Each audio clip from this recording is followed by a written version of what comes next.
a seed grower, seed saver, a seed librarian at Glencoe Public Library, and a long time organic grower. Today I'm going to talk to you about the basics of organic gardening.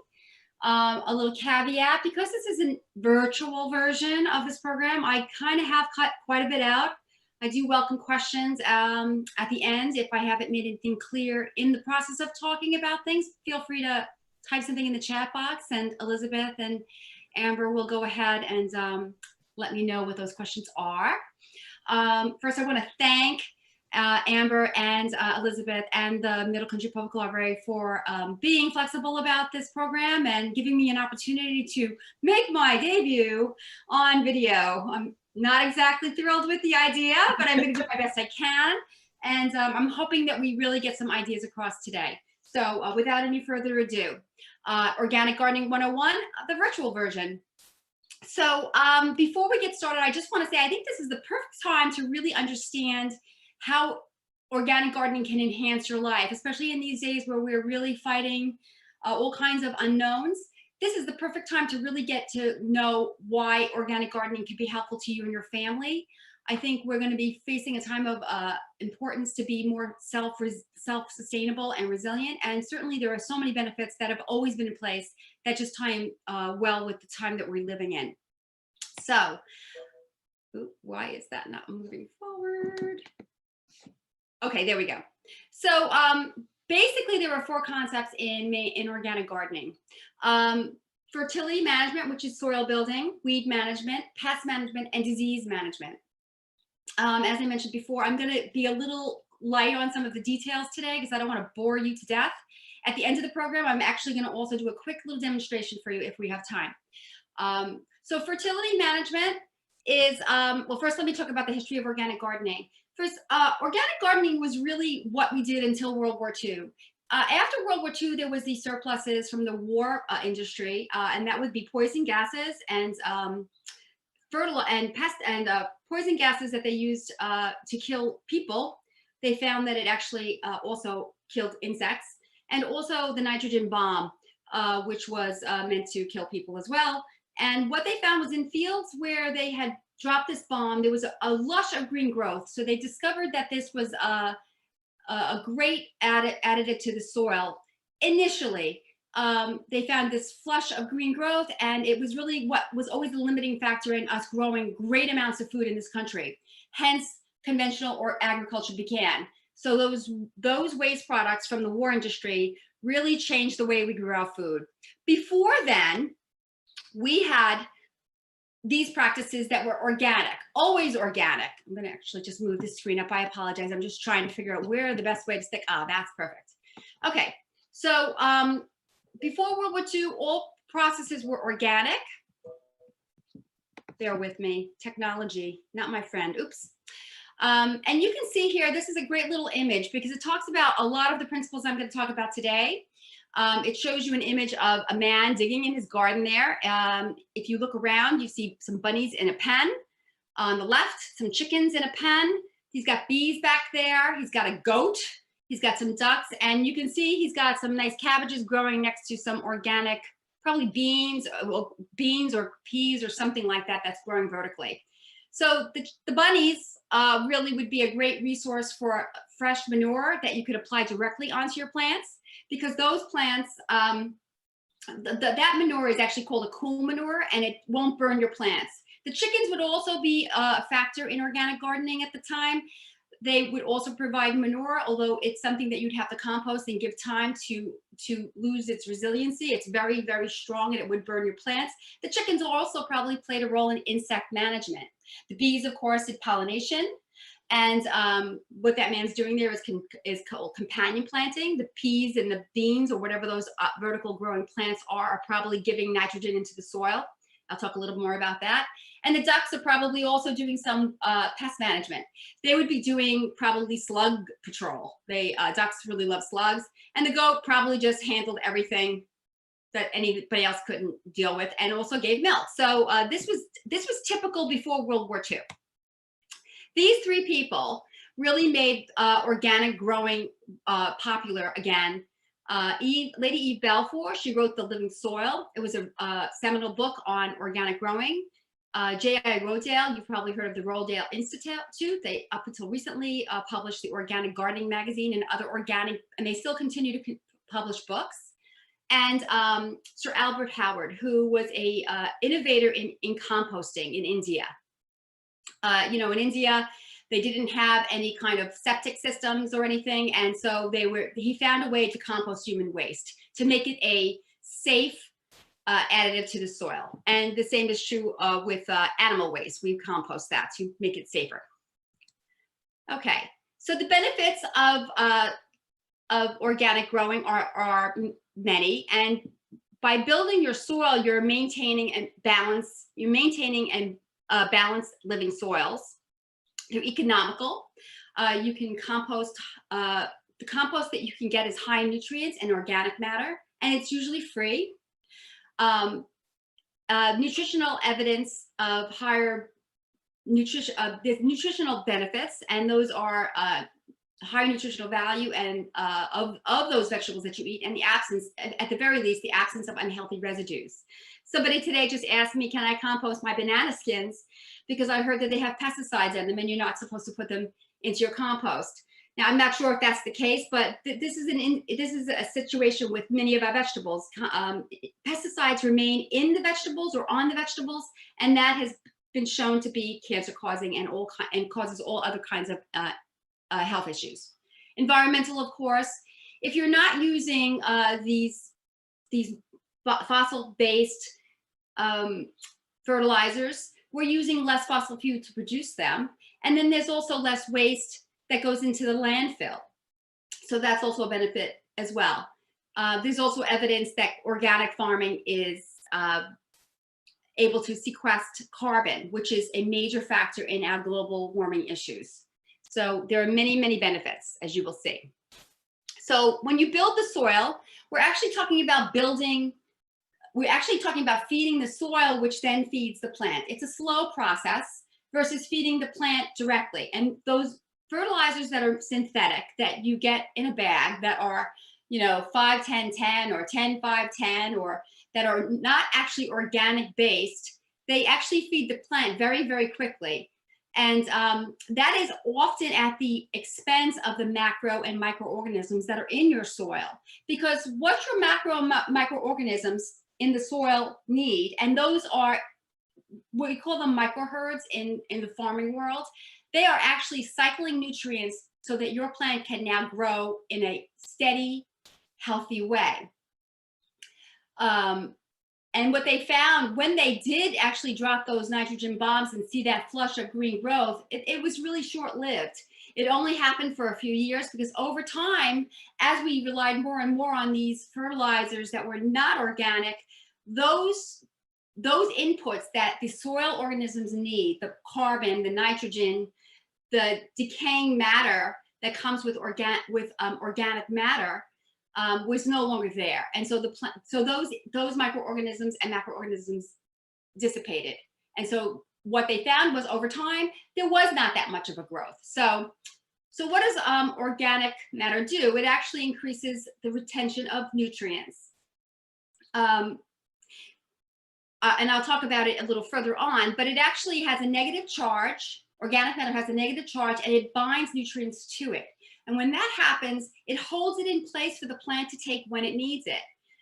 On the other hand, synthetic fertilizers, they are water soluble. They don't get bound up by anything, and they go right into if the plant can't use them, and there are times when the plant can actually not need the nutrients. It's growing fine on its own. The weather's a little cooler. The soil's a little cooler. If the plant doesn't actually grab those nutrients and use it right then, those nutrients, that fertilizer will actually dissipate into the soil. It'll go into our aquifers, and it will cause all kinds of issues down the road. You've probably all heard of dead zones in the Gulf of Mexico. They're actually the size of New Jersey, which is huge. And that is just a case where we have environmental degradation that's really just unbelievably massive. Organic matter also increases water retention. And in that situation, that again, it's a negative charge of that particle. It'll hold water. It'll hold up to 6 times its weight in water. which means you don't have to water so often. And I guess if you've ever looked at your garden after a beautiful rainstorm, you would probably see it looking so unbelievably lush and gorgeous. Nothing like what happens when you water on a regular basis. And why is that? Well, that's because the rain actually pulls nitrogen out of the air and puts it into the ground. And this is a natural form of nitrogen. This isn't a synthetic form of nitrogen. So when you have a lot of organic matter in your soil, it's going to hold on to that moisture, which means it's going to slow down erosion. And it's going to hold on to those nutrients for the plant to use for long-term use. So we're not worried about it going into the soil and into our aquifers.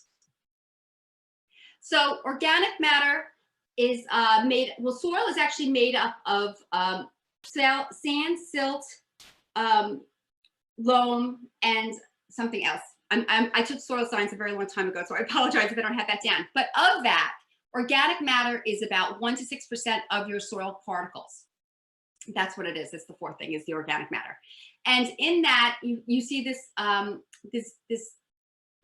graph that shows you how much of it is made up of living organisms, fresh residue, which is probably nitrogen-based, like clippings or leaves or something that are decomposing, or decomposing organic matter, and the stabilized organic matter, which is called humus, not to be confused with humus.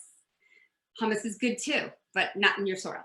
And humus is actually what binds soil together and holds on to those nutrients for you. So it's really, really important to have organic matter in your soil. And when we use organic methods, we are adding organic matter in. The other thing you need to know about soil fertility is it's very based on the pH level of your soil. So the very first thing you should do if you are going to go out and start gardening organically is you should really get a sense of what the pH of your soil is. Ideally, pH should be between 6 and 7% for vegetable growing. There are exceptions to that. Blueberries like it very, very acidic, which would be at the low end of the scale, 4.5%, 5%. And then there are other vegetables and fruits that like it to be higher. But generally speaking, between 6 and 7%, we want this neutral zone. And you can see, based on this graph, that the nutrients that the plant needs the most, nitrogen, phosphorus, potassium, and sulfur, has its widest band in that middle neutral section. Now, you might say, well, it's okay if my pH isn't right in the middle. I'll just add more nitrogen. No, that's not how it works. Soil has a chemical makeup that will actually, it's a chemical process that lets it pull off those nutrients as it needs it. And it doesn't matter how much you put into the soil. If the pH is wrong, the plant won't be able to access it. So it's really, really important to understand that your soil be neutral when you're growing most vegetables. You can get your soil tested at a number of places. Cornell Cooperative Extension in Nassau and Suffolk both have soil testing programs. You can go onto their websites and pull off a soil testing worksheet, and they'll show you how to test your soil. Cornell will give you recommendations on how much to add to your soil. If your soil is acidic, it'll tell you how much lime to add. Lime will actually make the soil less acidic. And if your soil is too alkaline, you can add sulfur, and they'll give you the recommendations to bring it into that neutral zone. Dairy One is another testing organization. You would mail away for these testing kits, and they're a little more expensive, but they do go into a little more detail about the organic matter you have in your soil, the macronutrients and micronutrients recommendations that you have that you need. And then there are a myriad of alternative independents. So this is just a quick image I want to show you of the soil food web. So you can see that carbon dioxide kind of gets absorbed into the ground. It goes through this whole process. We all are dependent on each other. As my husband likes to say, that until he learns how to photosynthesize, he's always going to need to eat something, right? We are not able to, plants are unique in this, that they can actually take sunlight and turn it into food for themselves. So in the process of that happening, there's this whole cycle of nutrients that happens. And it's really important to understand that when we use pesticides, and I'll go into this in a little more detail later, we are actually screwing around with that soil food web. Remember, insects are eaten by birds and other mammals, And it just, and we all eat each other. We're at the top of the food chain, but that doesn't mean we don't have to be responsible. And being an organic gardener is one way to be incredibly responsible. So soil fertility, to add organic inputs, there are many of them you can add. I'm going to breeze through this very quickly. Most of these things are available at Home Depot or any other big box store. Probably be better to go support a local independent at this point in time, when we're also strapped for business. The two that I want to point out to you that you really need to consider some time frame for is animal manures and compost that includes animal manures. So sometimes you'll go to Home Depot and you'll see they'll have composted cow manure, and that's perfectly fine to put onto your plants. But if you bought raw manure or you got horse manure delivered, you really need to have a sense of when you're going to put that down. There's something called the National Organic Program that the government has set up, and there are rules regarding when and how you apply manures.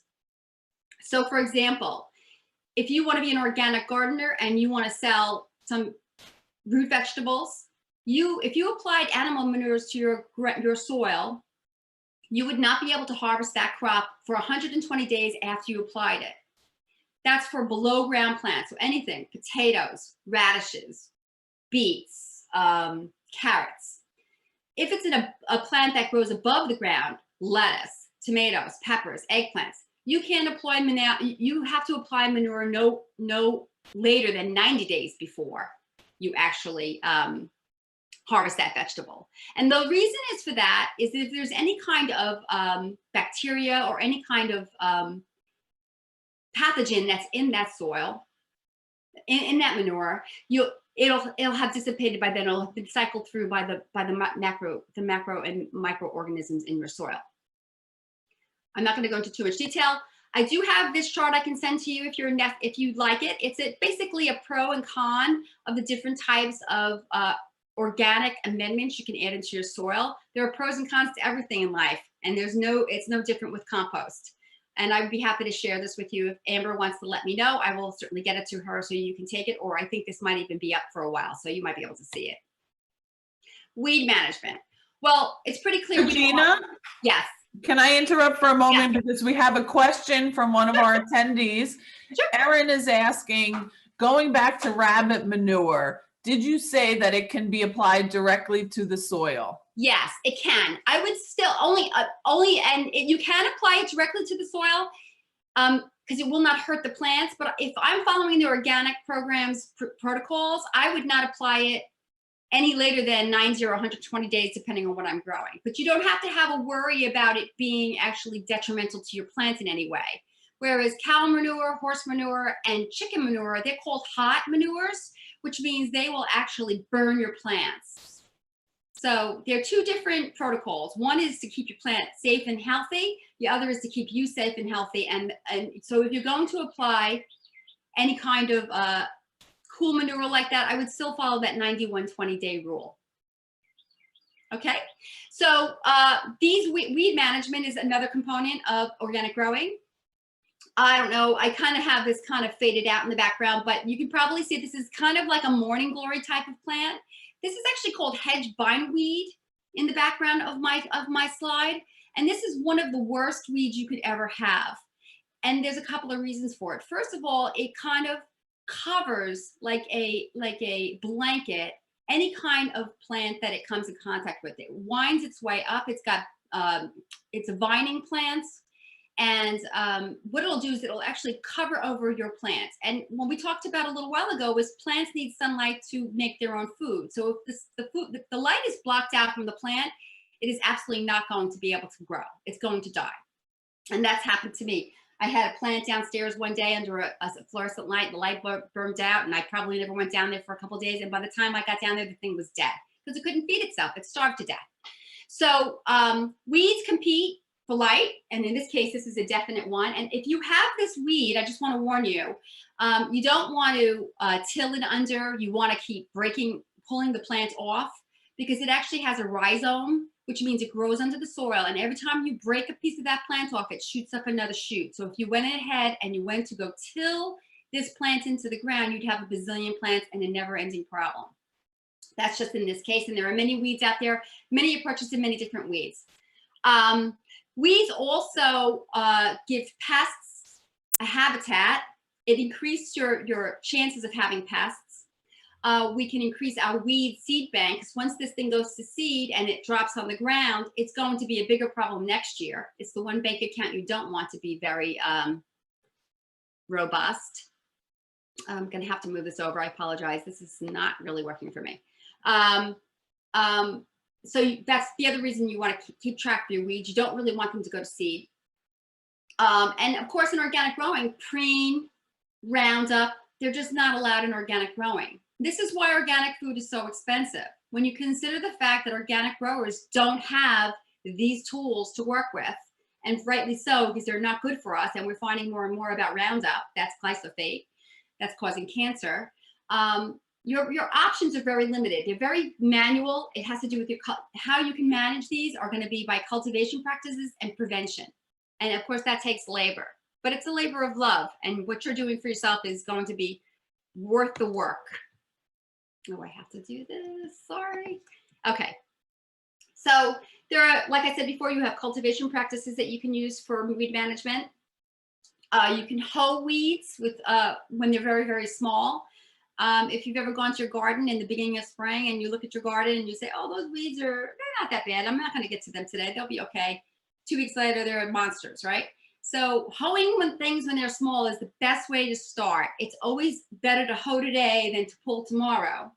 Of course, you need to leave the appropriate amount of spacing for your plants so that you can get a hoe through there. I am so guilty of never doing that. And I always kick myself every year. So I should practice what I preach here. And I'm trying every year more and more, but I just never have enough space to grow. So the next alternative would be to hand weed. And that's labor intensive. And again, it's going to take time, but it's better than letting the weeds go crazy. And then mulching. Mulching is a great, great way to keep weeds down, because the bottom line is a weed seed will not grow unless it sees the light of day. So when you have that light landing on that seed, it's going to definitely grow. So you can see here in this image that I have newspaper down, and you know, with newspaper comes wind, and wind means it blows all over the place, and my neighbors would not like this. So I have rocks on it. So this was definitely maybe very early on when I started mulching economically, right? There's weed mats, there's weed cloth out there you can put down and grow in between. That works well. Straw works really well. Leaves work very, very well. So, but the point is to keep your weeds from going to seed, and you want to pull them and compost them. Pest management. Oops, sorry. So we all probably have a bottle of Raid in our cabinet somewhere to kill an insect or two, and maybe we don't really understand how it works. But pest management is really important in organic growing. Again, we're limited in how we grow. We cannot use any kind of insecticides. There are very few that we can use, and even so, I'm fond of saying that I don't spray anything but a high pressure hose. So the way it works, I'm gonna go this quickly, is insecticides work two ways. They're axon poisons, which means the axon, which is the nerve that helps you move your arm. There's nerve endings all the way through. I am so sorry. I'm going to have to just stop for 1 second. Is that okay, Elizabeth? Can I just stop for 1 moment? I have something I have to take care of. I apologize. If anybody wants to take some time to type in some questions while Regina just steps away for a moment, feel free to put it in the chat box. We have a great turnout, so it would be wonderful to have a chat going. Does anybody in the attendees have their own organic garden? Let us know in the chat. She's back. It's live. I have a dog that has so many issues, and she actually never bothers me, but today she comes out. So I had to get her in the bedroom. Anyway, so basically what happens when you move your arm, there are lots of neurons that go down there that are well, I'm not a neurologist, but basically to move your arm, there are all these signals being passed, right? So the axon poison works in that when that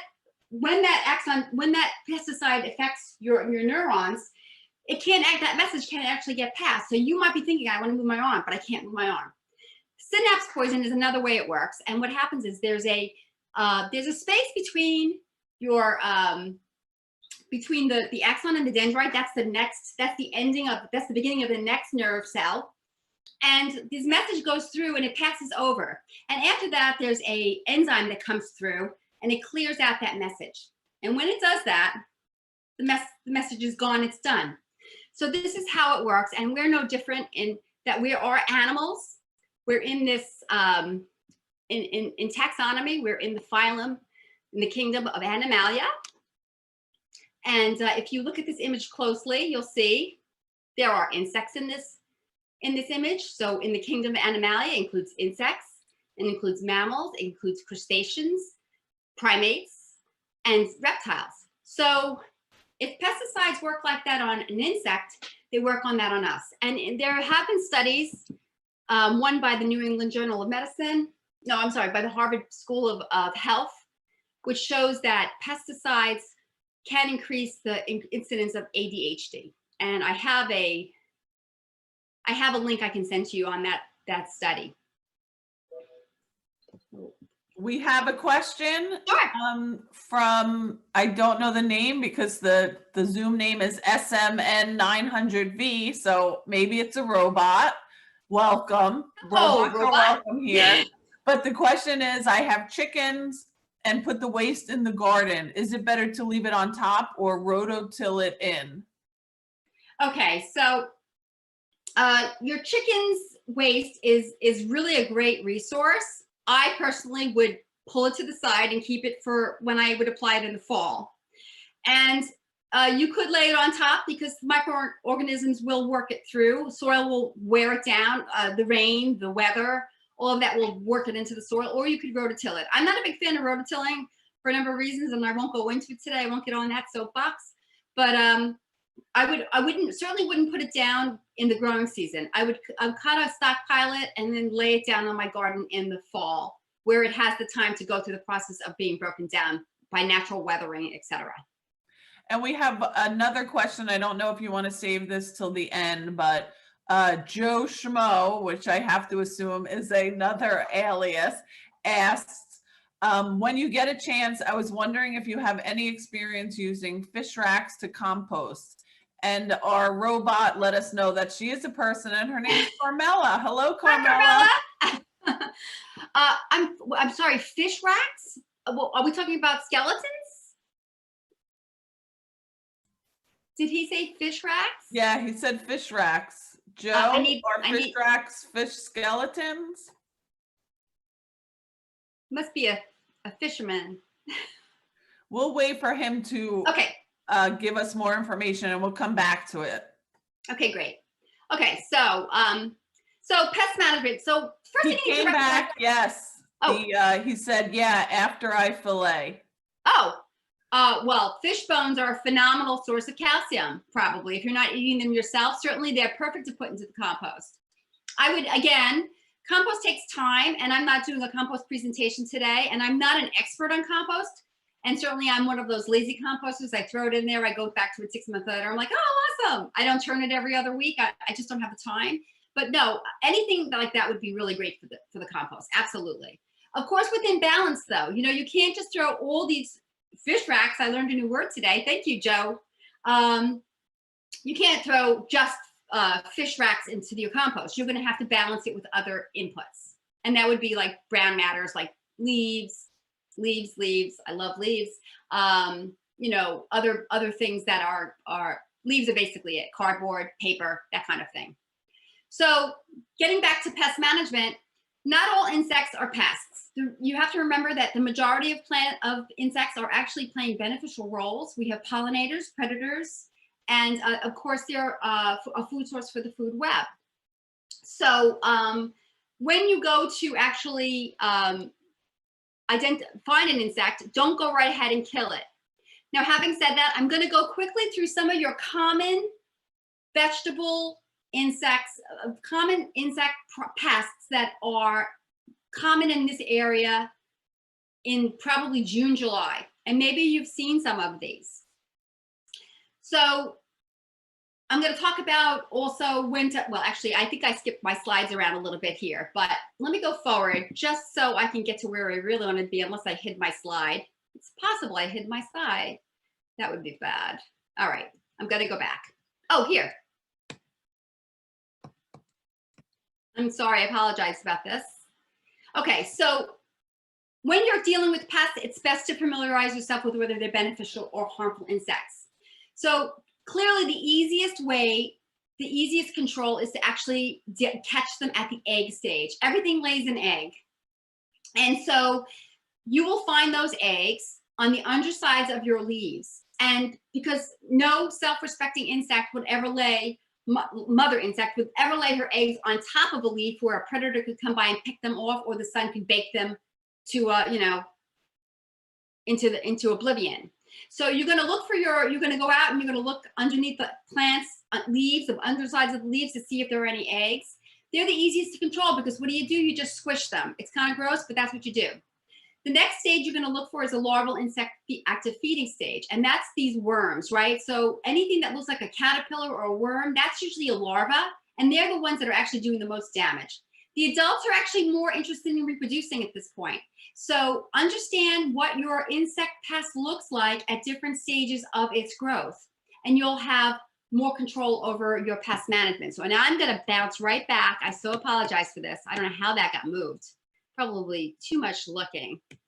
So going back to these common pests.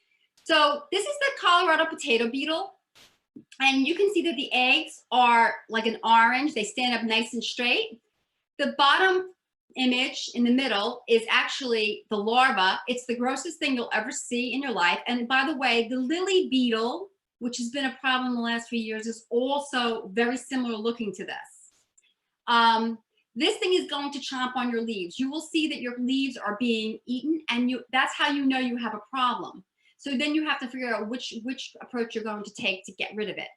Generally speaking, when we deal with insects in organic growing, there are only a few resources you can have in terms of spraying them. I don't use any of them. I go with a real manual method, and I'll talk about those in a moment. The next major insect pest you're going to find is the striped and spotted cucumber beetle. In addition to eating your plants, and and I have the Colorado potato beetle again. In addition to eating your plants, they actually are a vector for disease. So bear with me, I'm getting a little dry. And here you can see it's just an image, it's a drawing, but the larva looks like a caterpillar. The adult is either striped or spotted, and the pupa looks a little bit like a creature from another planet. And you can see here on the left-hand side the damage caused by on the bottom left, by the Colorado potato beetle, and on the right, that's what they look like.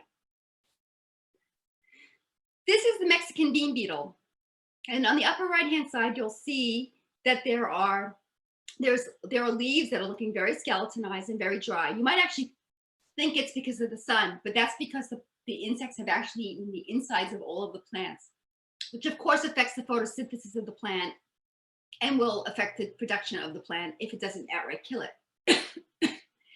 And here on the left, the Mexican bean beetle, which looks very similar to a ladybug, but it's not a ladybug. Ladybugs are red with white spots. These are like a tan color with black spots.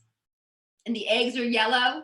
The larva is this very spiky looking, tribble looking thing underneath the full adult, which is that light tan color with the black spots.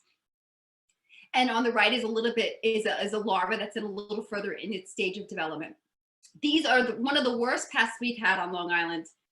And I have very few options for you except for just staying on top of the eggs and excluding them. And I'll talk about that in a second.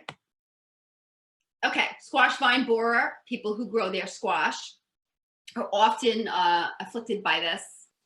So this is what the squash vine borer looks like as an adult on the left. It's a big flying insect. What it basically does is it takes its ovipositor, which is how it lays its eggs, and it sticks it into the very tender stem of your squash plant. And it's laying an egg inside the squash plant, and inside that squash plant is going to develop this larva, which is what you can see up on the upper right hand side. You'll know you have the problem because sometimes you'll see this debris kind of around the plant. They call it frass, and it's basically the insides of the plant being pushed out of the plant. The best way to deal with the squash vine borer, because you can't really see it lay its eggs, I think it tends to come out at night, this insect, and it comes out during warm weather, and it's usually always looking for the very, very young tender shoots, tender stems of your squash plant, is to use exclusion netting.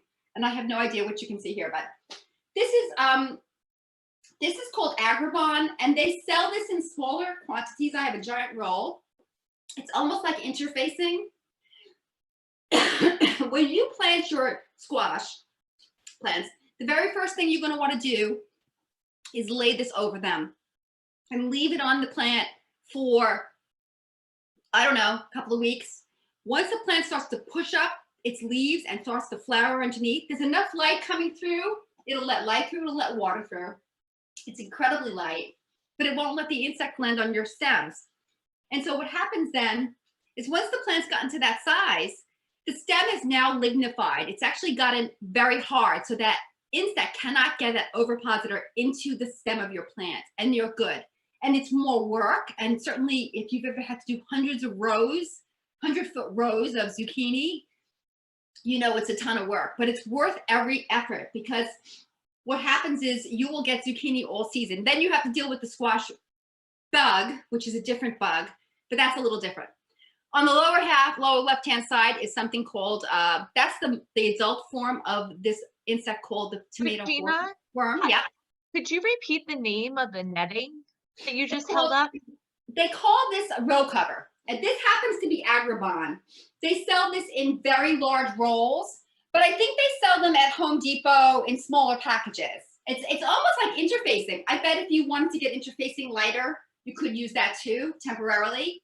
But I'll find a resource for you guys and let you know where you can purchase this in small quantities. I have a giant roll. It's like, 1,000 feet on a giant roll, and I use it, and you can reuse it too. So it's not like, it might be a little expensive, but it's well worth it in the fact that you're going to save your zucchini plants from ever having to be attacked by this thing. And you can also use it in the fall when we're getting into the cooler weather as sort of like just a season extension situation. If we're going to get a frost, like a light frost, it'll kind of save your plants from that initial early frost. It won't take care of a freeze, but it's a great way to extend your season as well. Okay. So, but back on the left-hand side on the bottom is the moth that is the adult version of this tomato hornworm. Tomato hornworms will devastate your plants. They'll eat everything right down to the bone. They're big, fat, disgusting, gross critters, and literally they will devastate your plants. So I know you can go onto Google and find insect images, and I don't recommend that. I think we're in the age where you have cameras, you have phones, you have a camera on your phone. You can take a picture and try to remember what that thing looks like, and then if you can identify that it's a beetle or if it's a squash bug or something, you can go on to one of these other sites and actually get a really good diagnostic tool on what you actually have. Google is great, but if anyone's ever looked at something that they know is absolutely not the right image for what it is, you can't really trust it. So I just want to quickly blow through some of these beneficial insects. Parasitic wasp is on the right-hand side, and on the left is that tomato hornworm I showed you earlier. But now you can see that there are all these white things coming out of it. That is actually the eggs that the parasitic wasp laid inside the hornworm. And as any parasite would do, it lives off its host until it kills it. Sort of like that COVID virus we've got right now. On the bottom hand, we have a soldier bug killing a potato beetle larva. And on the left-hand side, we have a lacewing larva preying on an aphid. So these things aren't necessarily pretty looking, and that's why I'm saying before you kill an insect, you really want to identify what it is. You can't judge an insect by its cover. Then there's this, and many of you may know what this is. I'll tell you a funny story. A number of years ago, way back, maybe like 20 years ago, I went to Cornell. They had some program. I had this insect on my plant, and I said, "What is this?" And they're like, "Oh, that's a lady beetle larva." So what it looks like as an immature insect is going to be different from what it looks like as a mature insect. And how do you know you have a mature insect? Is if it has wings and it flies, it's mature. And if it's mature, it's reproducing. And that means it's laying eggs. So if you see Mexican bean beetles flying around, or you see a cucumber beetle, or any other kind of insect that's a pest insect flying, you know now you have to start looking for your eggs. And just to show you on the left-hand side, like I said before, the larva are the active feeding stage. Well, in this case, the lady beetle larva is eating aphids. They're voracious eaters of aphids, and so they're really great to have around. Okay, so I already went through this slide. So what can you do? Regina, we did have a question about zucchini from Joe again, Joe Schmo. He says, every year my zucchini gives me one set of zucchini. After that, the leaves get discolored and new zucchini starts to get yellow and shrivels up. You know why? Okay, so I would have to see a picture of when he says by discolored. Does he mean that they're, is it getting like a white mildewy kind of coloration to it, or is it yellowing, or? He says yes. Yes to the yellowing, or the light colored whitish kind of stuff? I'm waiting for a response. Sure. White powder. Yeah, that's called powdery mildew, and that's one of the pests that I'll talk about. Well, it's a pest, but it's also a disease. I'll talk about a little further on, but basically that's probably due to your cultural practices. And it does happen at the end, kind of tends to happen more in like August when things aren't drying out so greatly, but you really want to watch your watering. Water in the morning, water at the base of the plant. Don't be doing overhead watering. Eventually it is going to come, but it really shouldn't come too early in the season. It's really a matter of how you're managing your watering. So, but I'll talk about in a little bit more about that. So you can destroy the bad and invite the good. You can do that by having companion plantings. Companion plantings are plants that would actually be a host or habitat for those beneficials. It also distracts insects sometimes. If you plant basil and marigolds next to tomatoes, it does actually deter the tomato hornworm, and I found that out in by firsthand knowledge a couple of years ago. These are kind of old wives' tales kinds of things, but sometimes when things survive the test of time, there is some truth to them. There's not really been too much scientific research on them, but if it works, why not do it, right? So companion plantings will sometimes distract insects. They'll throw them off from what you actually have planted there. Rotating your plantings is really important.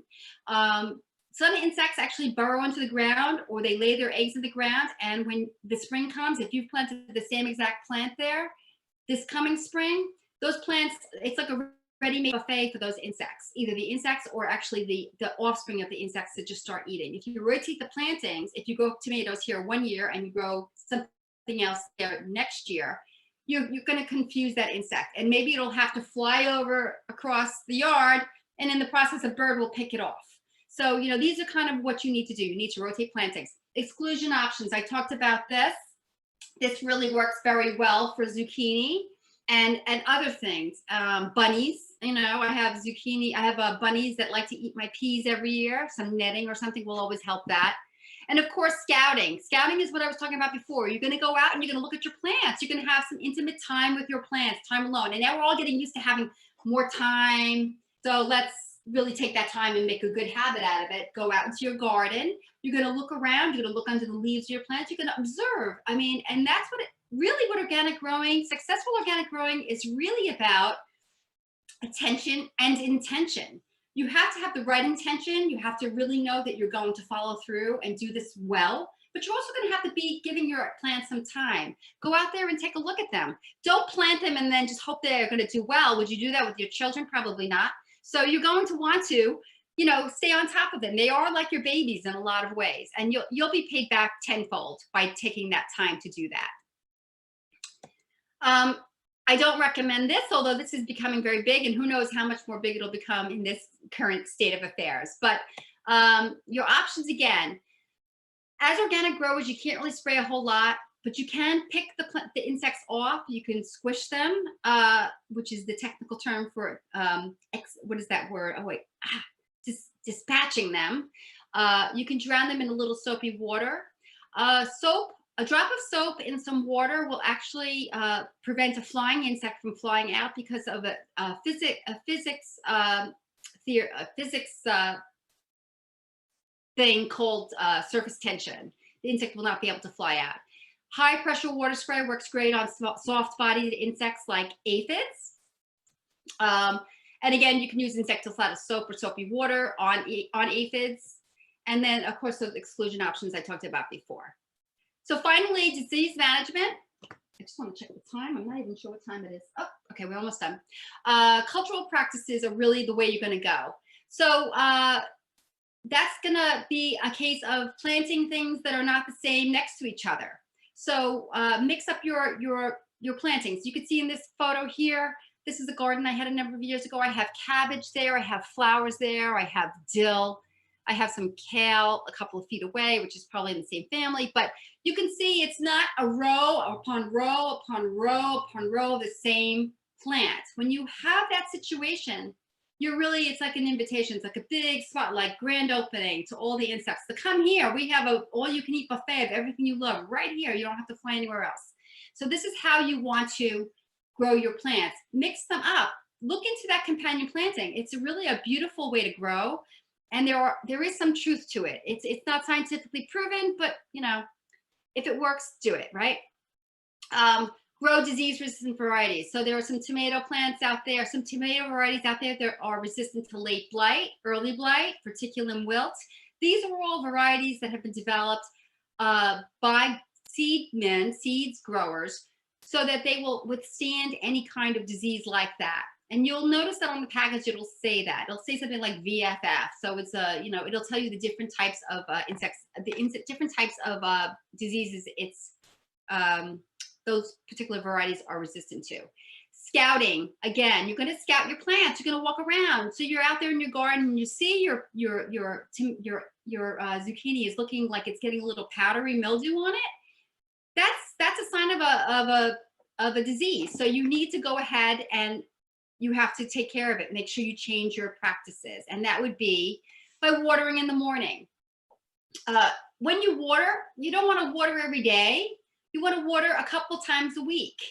Plants really only need, once they're established, plants only need about an inch of water a week. And if you think about it, walk around your neighborhood, you see people's sprinklers going off like every single day in the rain. It's too much water. Roots need air as well as water. And when you add water, some water-soluble nutrients are leaching out of the soil. So water deeply a couple of times a week versus every single day very shallowly. You're going to mulch to minimize splashing and drought stress. And you can see here, this is from a number of years ago. I was mulching with grass clippings, which are terrific mulch. They're nitrogen. You're adding nitrogen to your soil. They do a beautiful job of keeping the weed seeds down. And they also just keep splashing from happening. Also keep the soil a little moister, so you have to water less. And the less water you put in the ground, the less leaching there'll be. And this is just some beautiful lettuce that I grew a couple of years ago by doing that. I also planted very closely. So that's another way to do some mulching, or you could do living mulches. So you can grow very leafy things next to things that have very little leaf growth. So like you could throw onions in there. They like the same kind of treatment. They like consistent water, but they'll also shade the ground to keep any weeds from growing up next to it. Adequate spacing is really important. This is probably the one thing I always fall down on, only because I'm so desperate to get everything in the ground. But adequate spacing is what you need for good airflow, And that really reduces the need, that reduces the risk of any kind of fungal or fungal diseases from growing. People who grow tomato plants, I beseech you, please give the tomato plants the space they need. They really need like 3 feet of space. I know you plant that little plant in the ground, you think, oh my goodness, that's too much space in between those plants. I'm going to plant another one in between, give it 1.5 feet in between. Don't do it. Your plants really need that space. And if you grow things vertically, you're going to have more airflow. It's about airflow. And also, when you give the plant the space it needs in the ground, it's going to also get the nutrients it needs, because every little square foot of land of soil has so much nutrients to give to the plant. If you crowd too many in there, there's not enough to go around. It's sort of like an empty refrigerator with a house full of teenagers. You don't really want that. You want to make sure everyone has enough to eat. Things go bad real fast when you don't have enough to eat. And the same is true of plants. I think that's the end of my presentation, but I hope it's the beginning of organic gardening for you, and I hope you will not chicken out. So, I don't know if there are any other questions.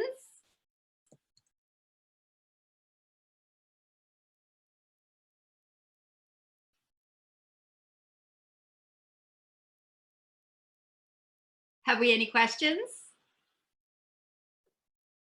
And I it's don't see okay. any questions, but we do have a thank you to you, Oh. Regina. Thank you.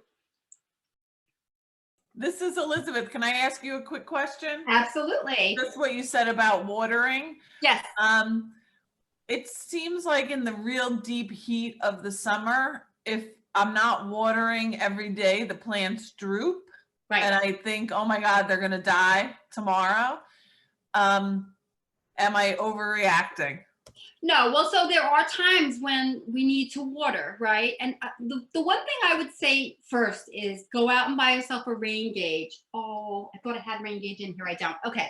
So a rain gauge is just literally a tube that you stick, it's in some kind of plastic holder, you stick it in the ground, and it'll collect up the amount of rain that's fallen, or irrigation if you're watering overhead. And you have a sense of how much rain has fallen. I really try to work with nature. I try to say, oh, it hasn't rained in 3 days, I'm going to water today. If it's like 100 degrees out and bloody hot out and dry, you need to water, absolutely. But the key is you need to not water so much that you're causing the ground to be too saturated, because the reality is your plant will look as sad and wilted if it doesn't have oxygen around its roots. It'll look like it needs water, and then you'll add water and you make it even worse. We were born with this incredible tool. It's this finger. You stick your finger in the soil. If it feels moist, you don't need to water. But yes, the plant will also have natural, it has adaptive features to very, very hot days. It'll actually say, to save the plant, it'll, you know, plants, there's always moisture moving out of the plant. That's transpiration, evaporation. So what happens is the plant will pull its water out. It'll go out of the top of the plant.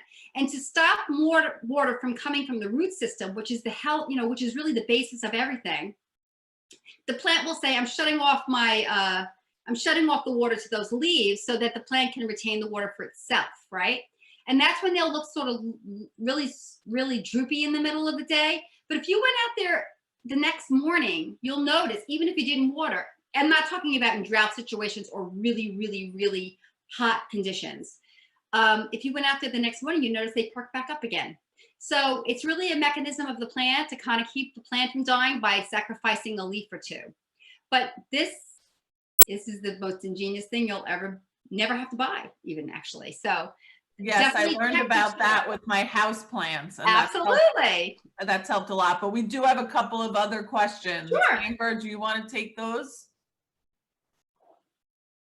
Okay, Erin is asking that she just started her tomato and lettuce seeds in the house about a month ago. When can she plant them outside? Okay, so I'm assuming Erin has her plants under some kind of light source, because the windowsill isn't going to really do it, but they might be, if they're under a light source, they're probably looking nice and sturdy and great. You know, if you look at the USDA zone hardiness map, it says that April 15th is our last frost date. Well, guess what happened on April 15th? We had a really, really cold night, right? Was it that the 15th or the 16th? I'm not even sure. It was like 2 days ago. We had a freeze. You want to take your plants out. I would not put them out, really. I wouldn't let them out. They're not ready to go out. And I wouldn't put my plants out probably until maybe another couple of weeks. And when you do that, you're not going to be able to just put them out all at once. You're going to have to do what's called hardening off. And that is a case where you take your plant, you put it outside. Today would be a good day because it's not too sunny, because you're going to take it outside, you're going to put it, and there are definitely resources on how to harden off on the internet. I would look into that. I'm not going to go into too much detail. You put it out for a couple hours today, you take it in. You put it out tomorrow for twice the amount of hours, bring it in. You put it out for a whole day, bring it in.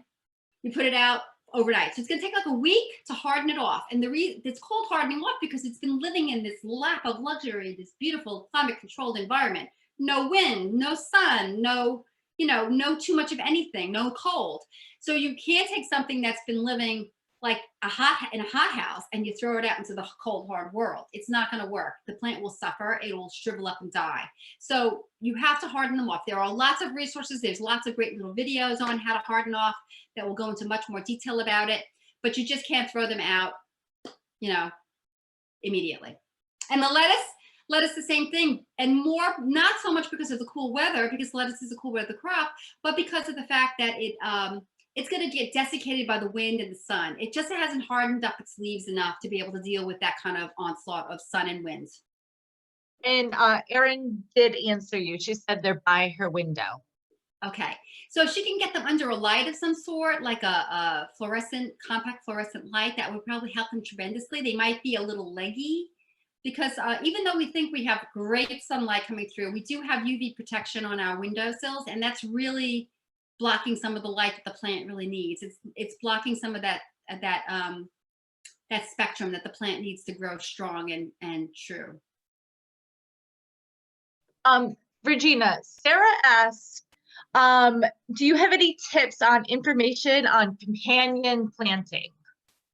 I don't have anything in my presentation today. I can certainly share things up, but if you went online, and there's a great book out there, it's called Carrots Love Tomatoes. I know a farmer out in, and you may know him too. His name's Phil from Biofield Farm. He swears by that book. It's called Carrots Love Tomatoes. It might even be available digitally, but there's so much out there about companion planting. And unfortunately, there's a lot of conflicting information. So you really have to kind of find you got to kind of find the commonalities in what you do see. But there's a lot of information online about that. And that book, I think it's by, what's her name? I forgot the author. Her name is Louise Riotti. And it is available on Hoopla as an ebook. So if you are a Middle Country patron, all librarians are happy. We have it on ebook, and it looks like she also wrote a book called Roses Love Garlic, which is available as an ebook on Hoopla as well. Middle Country definitely has a subscription to Hoopla, and I believe many libraries in Suffolk and Nassau have it. So if you're not a patron of Middle Country, feel free to check your home library. That's Hoopla Digital. Great.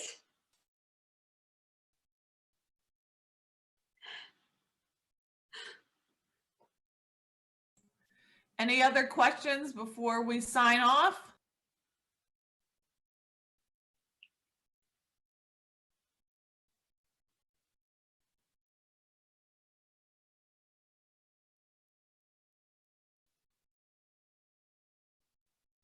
So if there are no other questions, I just want to say thank you again. I appreciate your patience.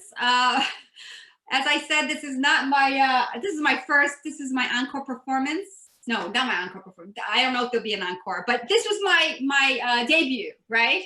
And certainly there were technical difficulties and dogs, and thank goodness I found a plug for my computer, because that freaked me out, that I thought might have electricity. But I hope you will consider organic growing. there's so many resources out there. I would just always encourage you to just make sure you're using tried and true ones. Usually any of the colleges, the Cornell sites are very, very good. And certainly if you have any questions, I'm sure Amber could pass them on to me if you weren't able to ask them today. And I hope you enjoyed it, and I did, and go grow. Yes, thank you so much, Regina, and everyone who joined us today. You can head over to the Middle Country website. We have additional programs coming up, so we hope you join us for any of those, and feel free to reach out to us with anything you'd like to see. And thank you so much again, Regina. Thank you. Thank you. Thanks, Okay, goodbye. everybody. Goodbye, everyone.